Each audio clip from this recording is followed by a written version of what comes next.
Oh, it's the greatest thrill in the world.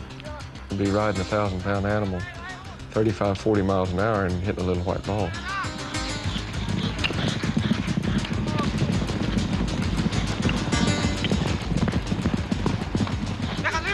Gentlemen, the most valuable player of the game goes to Gonzalo Gutierrez. Well played. And there's the golden mallet. It's really a disease. Polo is sort of a disease.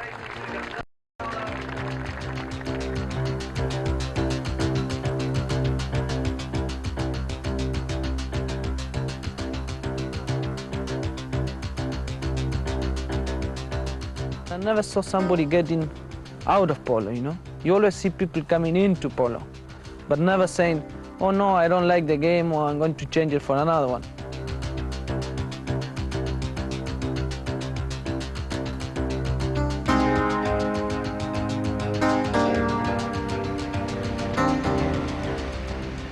Polo has always been the game of kings, the jet-set sport, played where palm trees grow and champagne flows. But this image is changing fast. With almost 10,000 players in 35 countries, it is less and less a sport of the rich and increasingly a sport of professionals. The importance of winning the top-level tournaments with prizes of up to $100,000 means that the top players now have to involve themselves with the game almost 365 days a year, either playing, practicing, or bringing on new ponies. On a ground almost 6 times the size of a football field, 2 teams of 4 players try to score goals without endangering any other ponies or riders. At high levels, 6 chukkers are played, each lasting 7.5 minutes and requiring a fresh pony. Allowing for a few reserves, this means that over 50 ponies will be brought to each game. Back in the stables, a top player probably has access to 20 or 30 horses to keep him mounted throughout a season. Every player in the sport is awarded a handicap, expressed as a number of goals, and reviewed each year by a committee of players. The handicaps start at -2 and go up to a maximum of 10 goals. There are only a handful of 10-goal players in the world at any one time. At the moment, there are 7, 4 of whom are Argentines. To beat 10 goals is a lot of pressure. Sometimes you think that it's too much. But if you think that you are one of the best, you need the pressure to keep you there. My point in polo is really to try to be the best, to win, to make my living out of polo. On top of that, I have a lot of fun. I have all my friends around the game or in the game. I've been born with polo.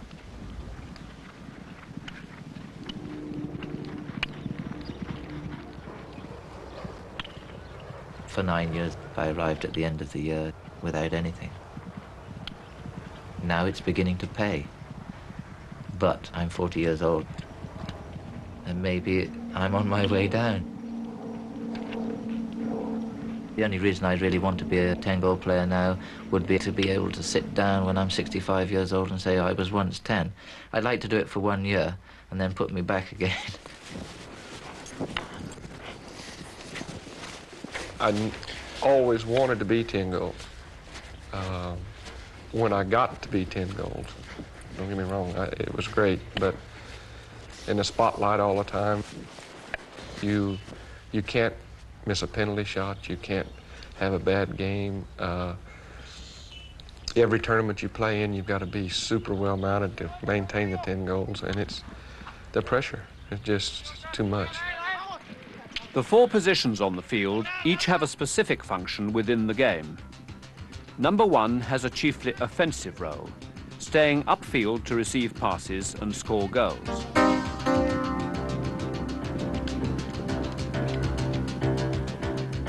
Number 2 is the workhorse of the team, picking up passes and supporting the attacks of his own number 1, whilst trying to disrupt the plays of the opposing team.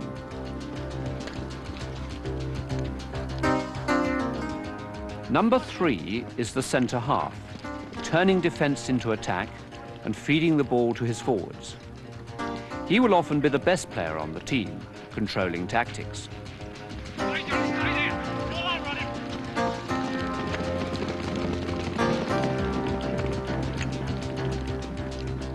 Finally, number 4 is the back, playing a steady defensive game, protecting the goal and supporting number 3. The best player for this position is the really hard hitter, who can send balls way upfield. Watching closely over the game are 2 umpires, who have a tough task spotting the many possible infringements of the rules, often missed by the spectators. In very basic terms, a player following the line of the ball has the right of way. It is a foul to cross between him and the ball. However, by riding off or bumping his horse, an opposing player may spoil his shot or even gain possession of the ball, provided the angle of the bump is not so great as to be dangerous.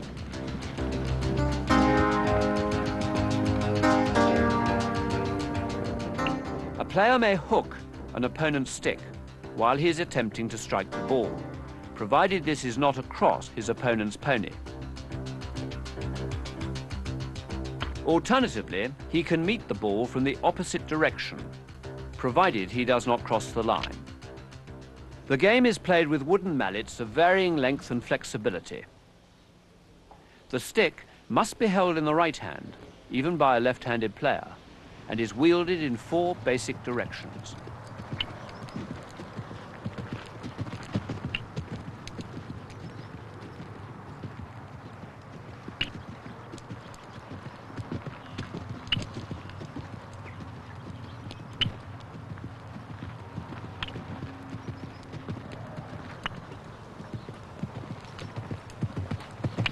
All these shots can be angled to give variations.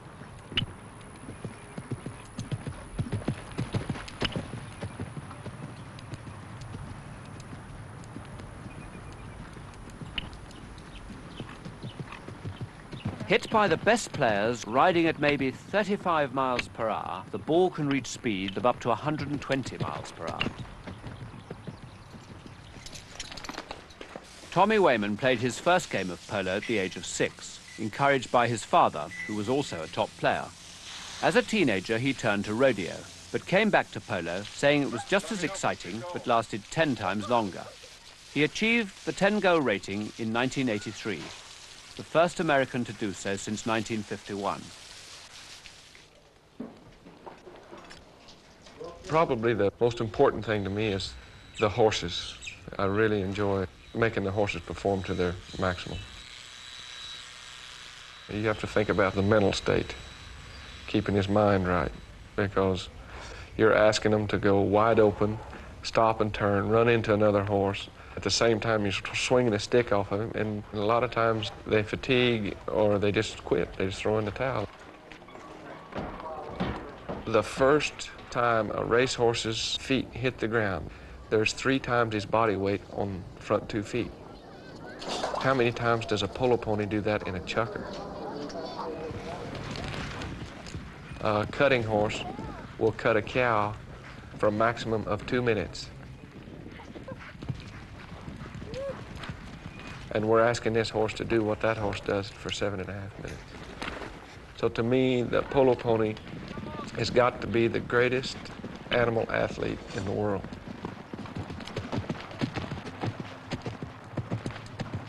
I like horses that are 15 hands to 15-2, short back, long neck, pretty head, a short cannonbone, very important, good feet, a long hip, and strong. Nice, kindly, decent horse. Don't make it an orangutan. Each horse is different, so a player has to have a game plan and an individual plan for each chukker. You have to really concentrate on what horse you're riding, what chukker. What color, y'all? And you know what your opponent's going to be riding, so you'll try to put your strong horses against their strong horses, your weaker horses against their weaker horses. Come off when you call anything. Good luck, Tommy. Okay. You can't just go to the beach. You've got to watch the competition all the time.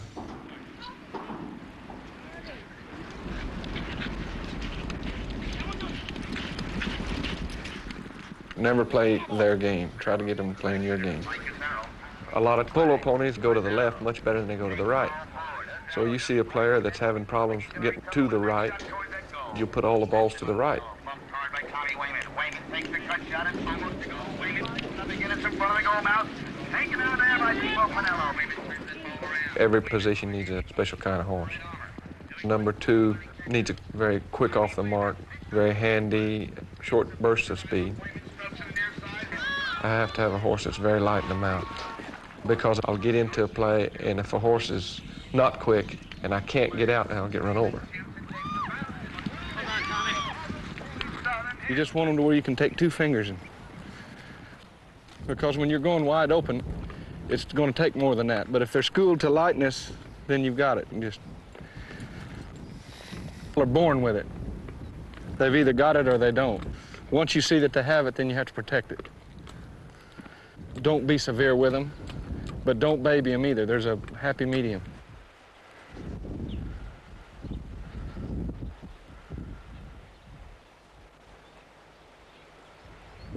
We put halters on the babies and we play with them a little bit. It makes it easier the older they get to handle them.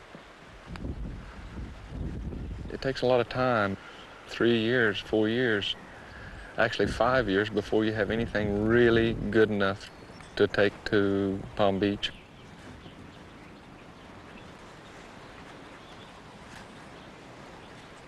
I've taken the very best mares that I've played that I know that are good, and I'm trying to cross it with the best stallions. 99.9 KISS FM, and don't call it love. Don't call me either. Not at this time.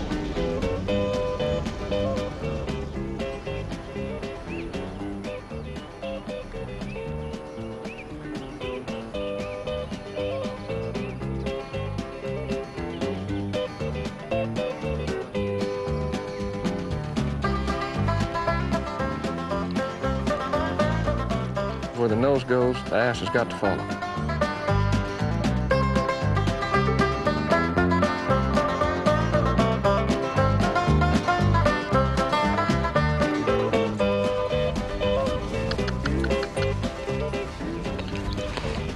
She's natural.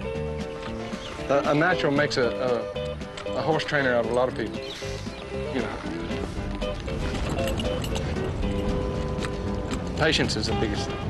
You might have to ride the horse 15, 20, 30 minutes to get him prepared mentally down or mentally fatigued to where he will train. Then when he becomes too tired, you have to quit because a fresh horse won't learn and a tired horse won't learn. You have maybe 5 to 8 minutes a day that you can really school a horse.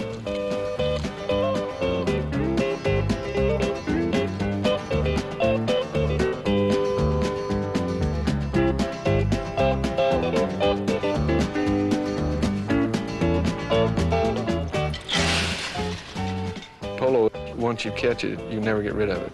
You've got the disease forever.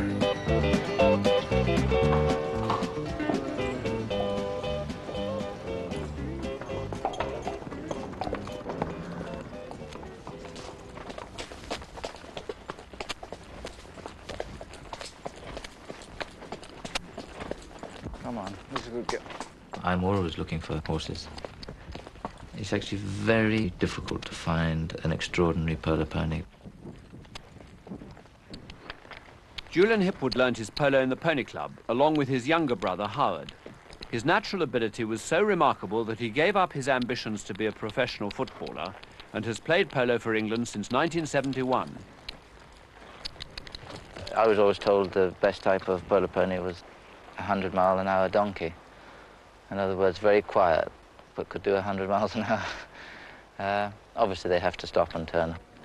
Usually, you get horses that are better to the left than the right, or right to left. But a wonderful one does it naturally both ways. And accelerate so you have tears in your eyes. There are very few about. You could count them on your hand, really. In the States, they're selling horses between $20,000 and $40,000. Americans don't care what they spend. I don't spend a lot of money. I just started trying to make my own horses. When you get up to a high standard in polo, you realize you're there because of your horses. The horses are probably 75–80% of the game. They all have character. I've had horses that have nothing about them that I like, and yet I have some that I love. It's because they have those little things that they do. They're like little people. Howard is a lot bigger, a lot stronger, a lot more physical. Howard? Hits the ball. You wouldn't want to get in the way of one of the balls he hits. I'm a little bit quieter. Maybe I cut plays more than Howard.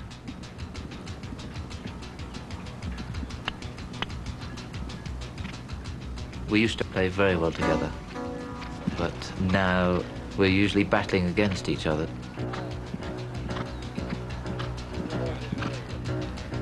In the States, it's a very competitive, will-to-win game.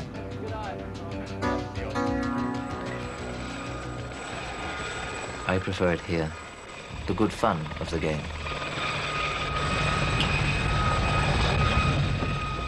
What do you want us to do, Governor? Win. A lot of people come off that polo field absolutely thrilled, not because they won or they lost, because they're still alive. No 7 nils and that, yeah. Well, is that what we did to you last time? They're thrilled that they've given somebody a good bump or hooked somebody's stick.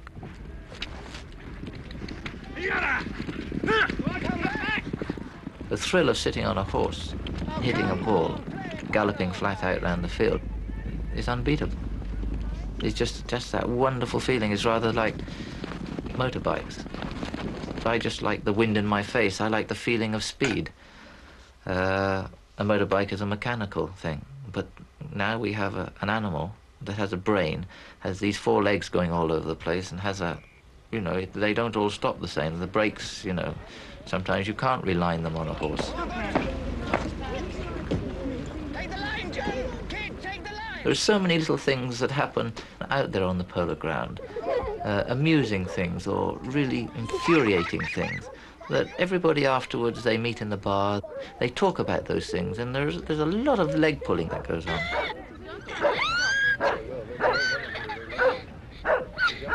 Oh my God.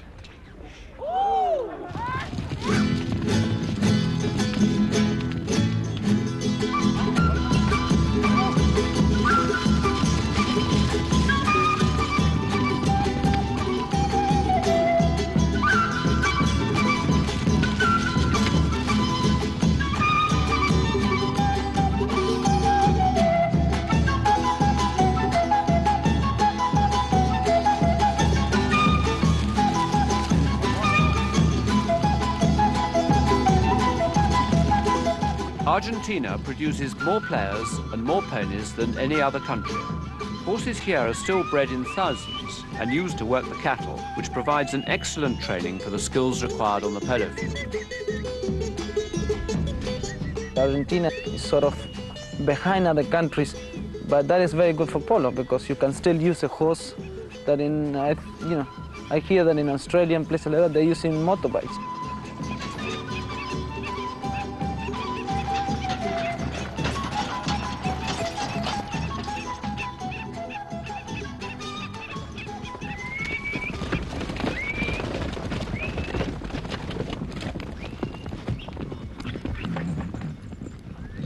Gonzalo Pierres, the youngest of 4 polo-playing brothers, has been riding since he was 3 years old. Like so many top players, he depends on buying and selling polo ponies. It doesn't cost more to breed a polo pony than just to raise any horse in your farm. The labor is not very expensive, That helps a lot.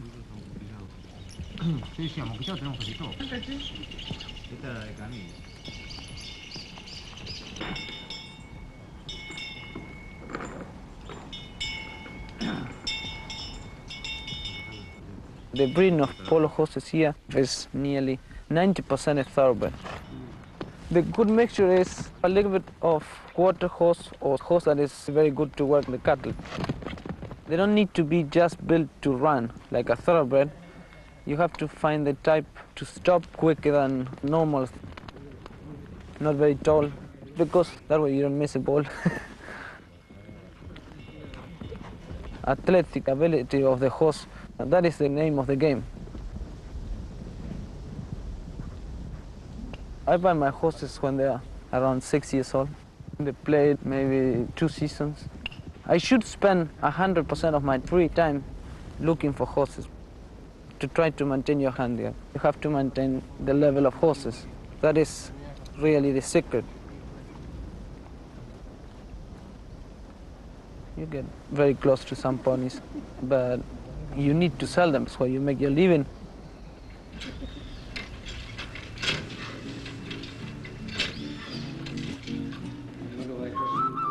We are 4 brothers. The 4 we play polo. Since we are 10 years old, we think in polo, we dream at night in polo. Fanatic, you know. My cousins play polo, all the friends of the family.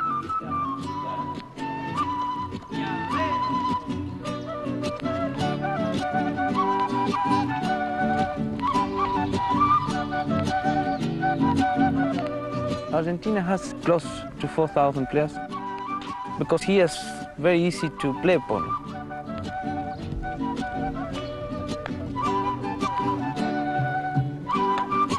The basis of why there are so many good players here is there are hundreds of young children that they already played a lot of polo.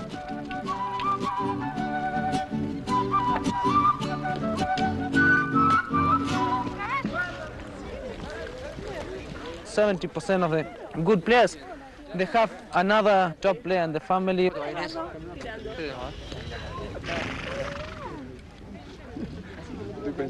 I think it keeps families together, and that's one of the things I love about it. That they have one interest, and then we all go the same place, and we sort of all have the same friends. Most of these are my sister's sons and my brother's sons. There's one of my brothers here, actually. He is 68, and he's still playing with his grandsons.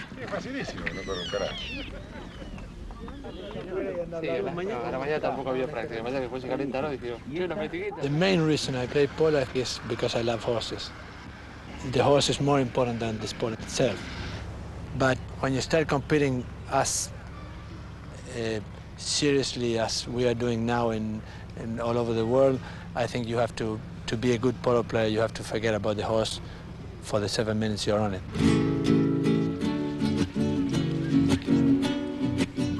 Women in Argentina, I don't think there is one actually that plays polo. You cannot live the way that women like to live, you know, sort of clean. I think it's a question of costume. But the male dominance of the sport is a comparatively recent aspect of polo. Mentioned in manuscripts as early as 600 BC, it is the oldest known ball game. Polo originated somewhere on the plains of Persia and was first played on tiny Manipuri ponies by men and women alike. Spreading through China and Mongolia, and then down to Tibet and India, polo acquired its modern name from the word pulu, the willow root from which the ball was made. In the 1850s, British cavalry officers first encountered the game in India and were so enthusiastic that they brought it home when on leave.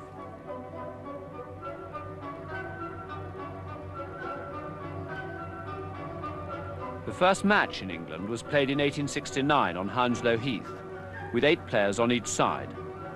And such was the popularity of the game that it was even played by night. In 1876, James Gordon Bennett took polo to America, and it has never looked back.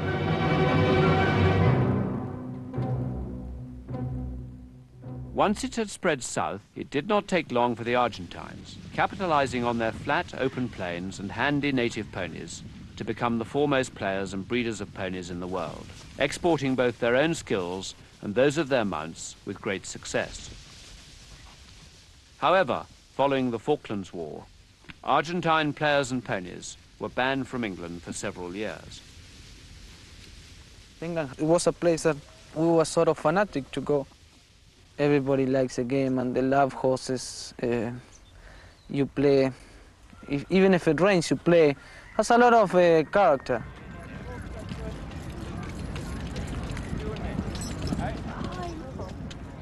Polo in this country has definitely deteriorated since the Argentines have not been playing here.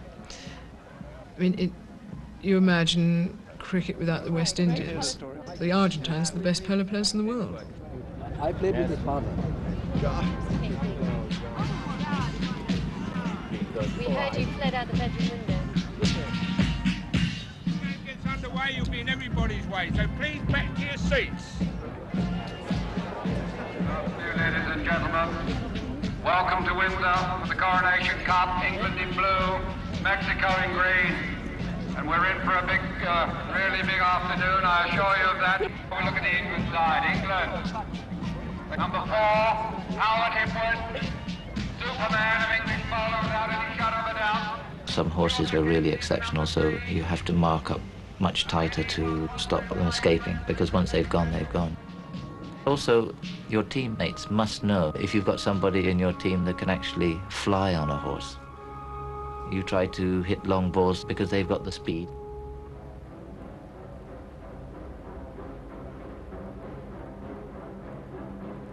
Really super horses don't actually follow the ball, although it would just take a fingertip touch to make it. It knows that it's maybe going to have to follow the ball.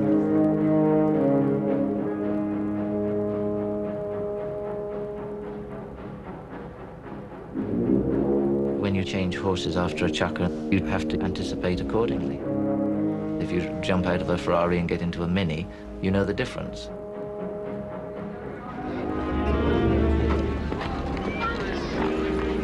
Try and pick up Memo a little bit more, Howard, and I'll go for Carlos a bit more, okay? And just keep sending them up, and cover anybody that comes through. Who's playing through?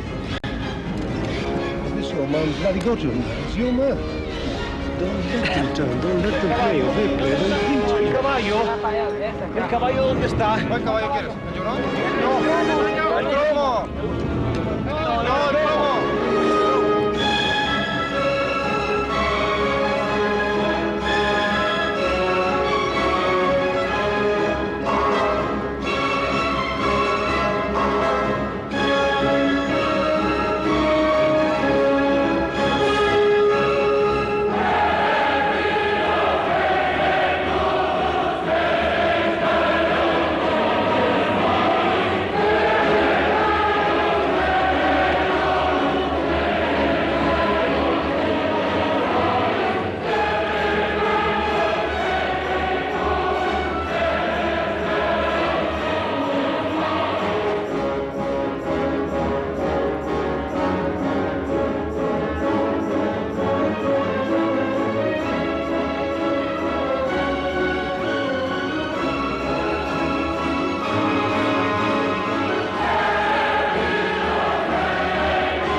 For some people, it's the end of the world if they lose. They go home, they write letters, they cry, leave me alone for 5 minutes, and then I'm fine, back to normal again. It's not like a job. I wouldn't change it for the world.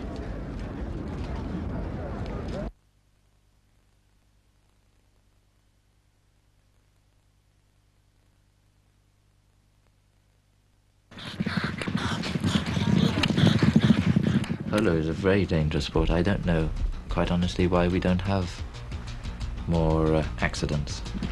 People are galloping around at 30, 40 miles an hour, all at different angles. You just need somebody who's a little bit out of control or misjudges.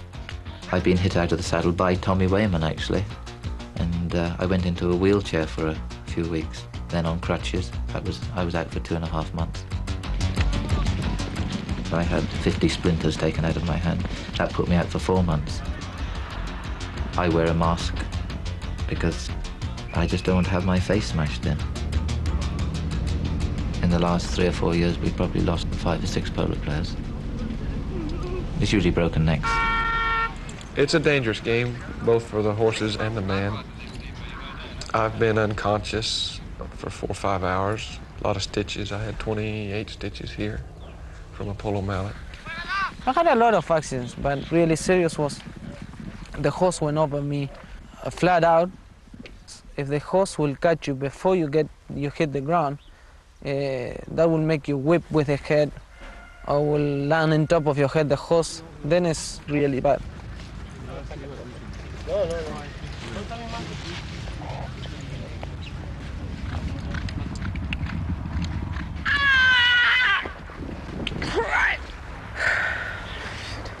You get injuries all the time.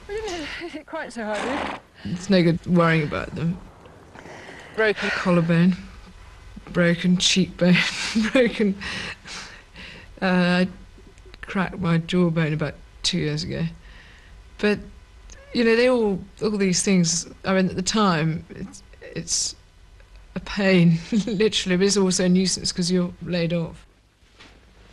Acknowledged as the fastest game in the world after ice hockey, polo, not surprisingly, takes its toll on the ponies as well as the players. Apart from the inevitable cuts and bruises from flying mallets, the backbone and pelvis can sometimes be put out by the sharp stops and turns and violent ride-offs.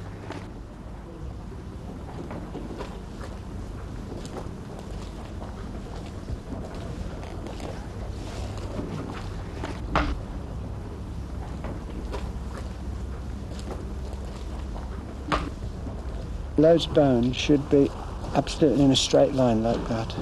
And where they've subluxated either one way or the other, then I'm straightening them out. That's what they should do too. Because if they're wrong, you can't lift that tail up, they clamp it down. Claire Tomlinson has the highest handicap ever attained by a woman. Her father helped to revive post-war polo in England, and Claire now pursues it with extraordinary dedication, breeding and training more ponies than anyone else in England. Claire Tomlinson, well, you don't give her much at all because she's too good for that. Potter! She'll give it to you. Potter! You treat her as a, as a boy, really. The first time I played against Claire, I didn't know the lady. I didn't want to be rude or bump hard or anything like that. And the next thing I know, boy, she about knocked me down. I said, you're going to have to pay attention to what's going on here. This lady's come to play polo.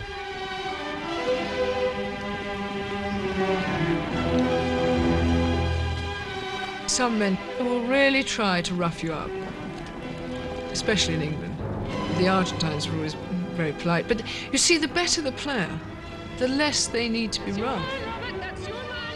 The more agile that you can make your horse, it is a continuation of your body. You've got to put your horse within half an inch of where you want him to hit the correct shot. It's rather like approaching a fence. You have to get the stride. You want it to be lifting its legs up as you start to hit the ball. Polo ponies, the good ones, love the game. There is absolutely no question about it. You can feel that their heart is totally in it.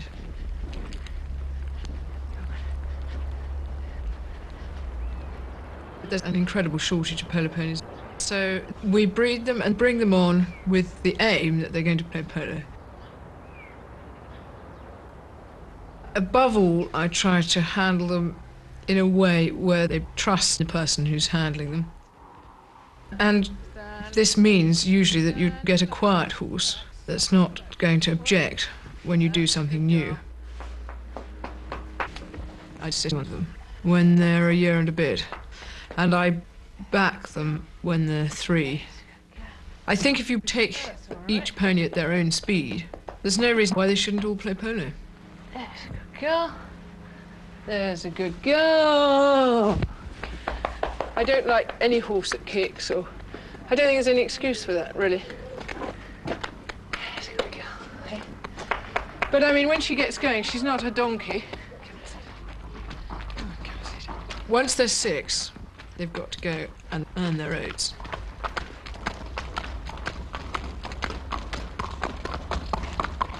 So open up. If they learn to shy away from other horses, then they're always going to do it.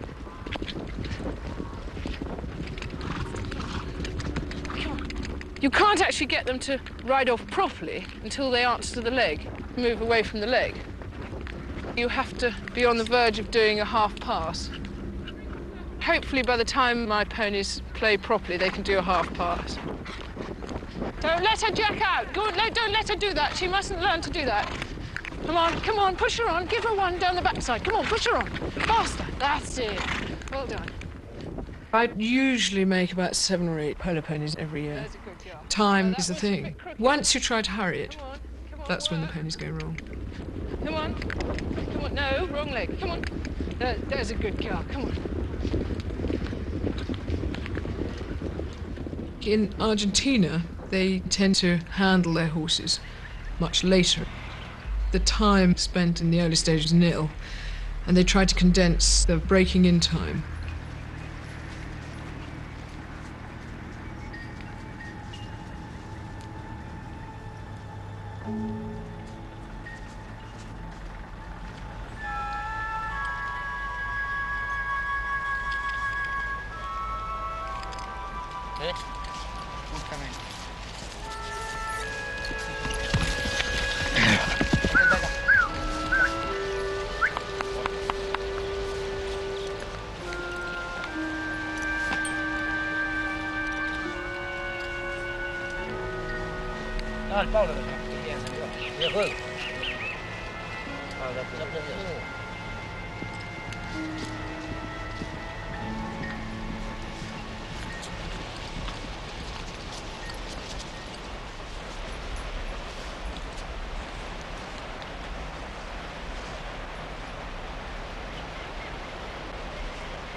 In Argentina, they'll want them to buck. Their idea is that they've got to break the horse's spirit. They have to conquer the horse. And some of the methods are cruel, but it seems to work for them. You know, they get some very good horses.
As interest in the sport increases, so do the pressures on the top players. Often under contract to a commercial sponsor or a private patron, they travel around the world following the sun, playing for 11.5 months a year in 4 or 5 different countries. You kind of lose your sense of reality because you're always moving and 3 months here, 2 months there. And I'd like to stay at home sometimes.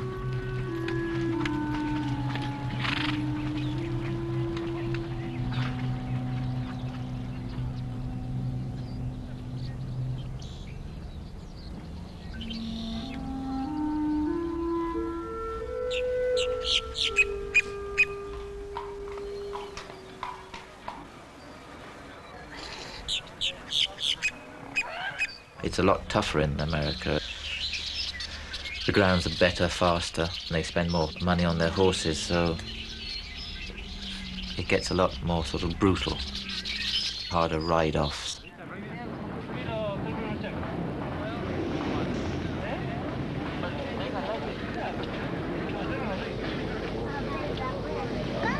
Gonzalo Pires, he could die when I say this, but he's one of those players that doesn't bother to get out of bed until 12 o'clock. And he's one of the lucky guys who's just a natural. He can do anything and then just turn up and be brilliant. He just has it in his blood. Very, very quick. Anticipation is incredible.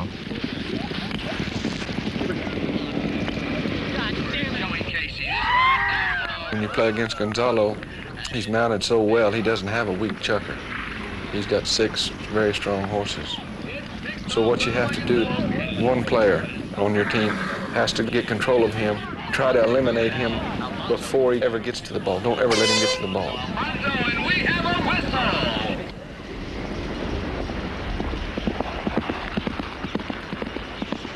I think the best ability that I have is that I don't take too long to feel comfortable on any horse.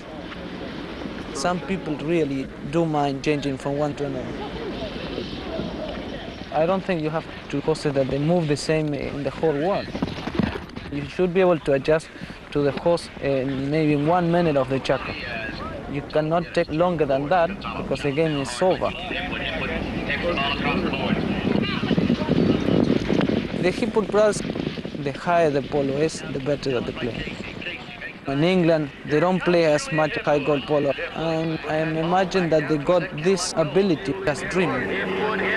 Julian ducks his head and goes through people. Howard really hits the ball hard. Neither one of them like to turn on the ball or tap the ball. They like to play a fast running game. So what you try to do is slow the game down. Beautiful neck, got it across the goal face. Hipwood can't pick it up, it's over the back line. They're both really top players.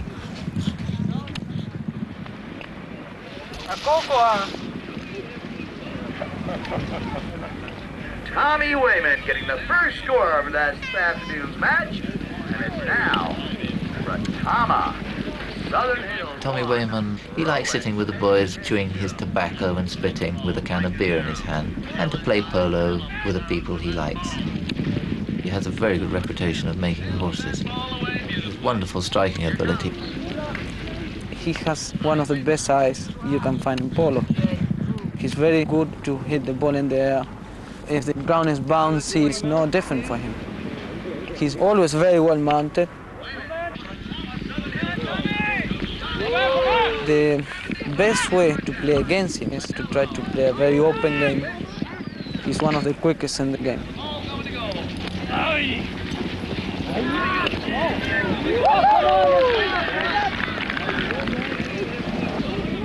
You know, you never, ever play the perfect game. You've got to make a mistake somewhere. I think the reason I got better was because of the horses. I was able to make enough top horses to keep me a step ahead of the people that I was playing against.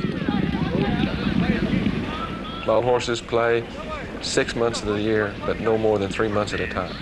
They last much longer than that.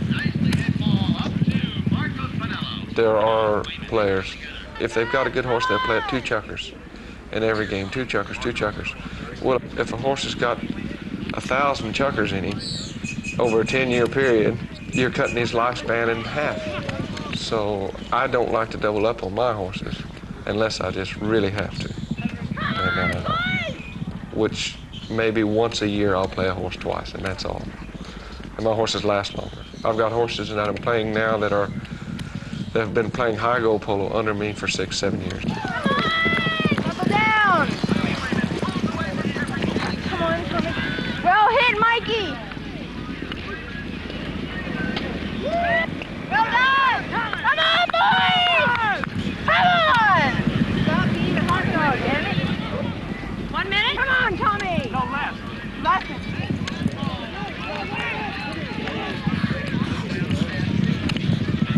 Oh, right to go. Shot, he's on the mark. Ollie Wayman, former 10-goal player. And what a beautiful net shot. Stop marking That's a her! crack. I got to call her Unbelievable. 15 in goal, Harvey. I can't believe it. Well done, Mike. I can't believe it. How many times we've been to this thing and we've never done it? I love that. I love the miniature one. The press have built us into sort of jet-set, macho men that earn millions and millions or thousands and thousands. In actual fact, our life is a way of life. I never feel it as a social thing. For us, really, all the champagne and all those things, and, you know, we take it as something normal. There's some people that come to polo games not to watch the game, but just to be seen. But to each his own. The high society image of polo doesn't affect me that much because it's a living to me.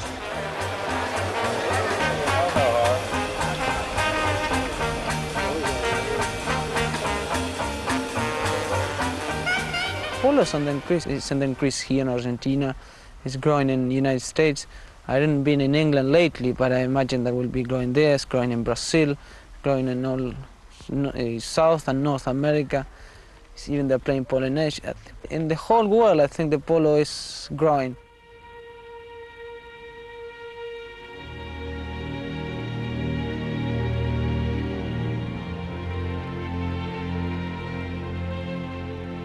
Polo is changing.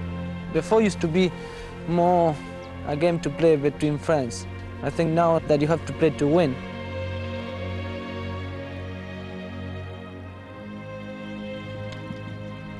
The speed they go at now is out of this world.